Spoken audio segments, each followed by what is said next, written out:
Olá. O Covid hoje é uma realidade que está instalada na nossa sociedade já faz algum tempo. Ela atinge pobres, atinge ricos, famosos, não tão famosos, absolutamente todas as classes, seja negro, seja branco, seja pardo, seja qualquer cor de pele, ele é absolutamente democrático, né? A Bíblia diz para que nós, os cristãos, nós nos alegremos com aqueles que estão alegres e choremos com aqueles que choram. Ou seja, para que a gente tenha empatia, para que a gente pense no outro, para que a gente se compadeça como Jesus se compadeceu daqueles que estavam ao redor. Isso significa que a gente tem que tomar cuidado com as nossas reações e com as nossas publicações.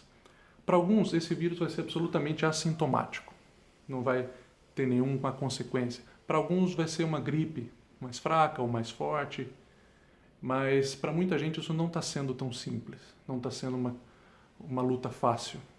Tem gente ficando com sequela, tem gente lutando entre a vida e a morte por consequências do enfraquecimento do corpo e do dano que ele causa no organismo, né? Pessoas que tinham certas comorbidades, certas doenças e dificuldades no organismo prévias estão aflorando tudo isso. Tem gente morrendo por causa disso.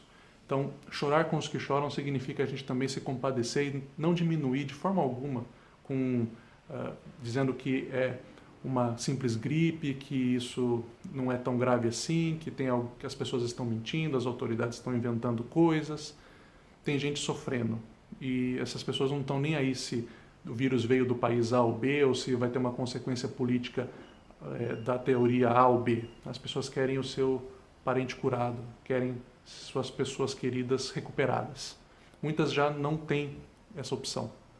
Então, chorar com os que choram significa respeitar a luta dos outros contra esse Covid. Se a sua família não passou por isso, se ela está, por enquanto, livre desse tipo de coisa, graças a Deus, que bom, que continue assim. Porém, para quem fica, para quem está lutando, não diminua, não tente reduzir a gravidade do Covid. Tá?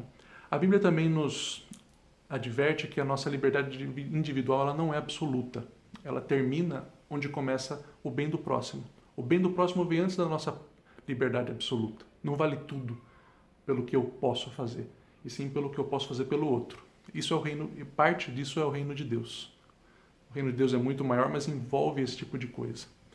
E isso significa que mesmo que você tenha convicção de que não precisa usar máscara, álcool gel, isolamento, que isso tudo é uma grande bobagem, uma forma das autoridades manipularem o povo, sei lá o quê. Se você não acredita que essas coisas são importantes, faça não por você, mas pelo outro. Faça para proteger o outro, para proteger o próximo. Isso é fazer o reino de Deus também.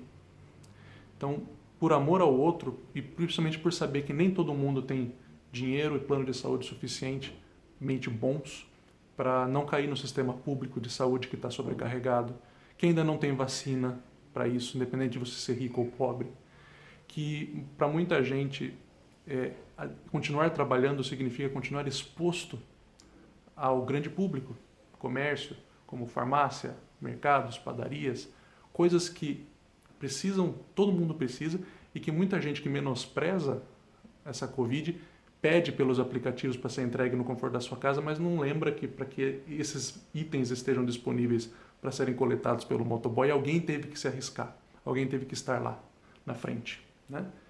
Então, nós precisamos ter compaixão dessas pessoas e fazer um sacrifício em nome da nossa liberdade pessoal, fazer um sacrifício pelo bem do próximo, para ajudar o próximo, para não transmitir para ele, que pode ser que para mim nunca seja grave, mas pode ser que para o outro seja fatal. Então, a gente precisa ter essa consciência, né? Nem todo mundo pode estar em casa trabalhando remotamente, nem todo mundo consegue manter os mais vulneráveis da sua família isolados. Então, em respeito a isso, por saber que o outro tem suas dificuldades, se eu me considero mais esclarecido, que eu posso fazer isso por bem dele, né? Então, use máscara, use álcool gel nas mãos, evite aglomerações, evite sair se não tem necessidade, evite, como eu já vi gente tomando cerveja no posto com os amigos. Gente, não é hora de fazer isso. Eu sei que todo mundo tem saudade de sair, de passear, de bater papo, Mas especialmente você, se você é cristão, se você tem Jesus como o seu Senhor, se você é discípulo, faça essas coisas, chore com os que choram, não diminua a dor dos outros com nenhum tipo de história ou narrativa que diminua a gravidade do vírus. Respeite os limites que a autoridade em questão passou, os protocolos de proteção individual, use em prol do outro, pelo bem do outro, né? Não é hora da gente gastar tempo com teorias políticas de quem vai se beneficiar com isso, quem começou com essa história, ou qual é a teoria da conspiração que está por trás, mexendo em os pauzinhos para que esse Covid tenha o efeito alvo. Esse tipo de energia a gente tem que gastar o nosso foco, a nossa atenção com a implantação do reino de Deus. E isso significa gastar tempo chorando com os que choram, fazendo as coisas pelo bem do próximo e, especialmente, gastando os recursos, tempo, atenção e dinheiro, né, ajudando abençoando as pessoas que estão numa situação pior do que a nossa.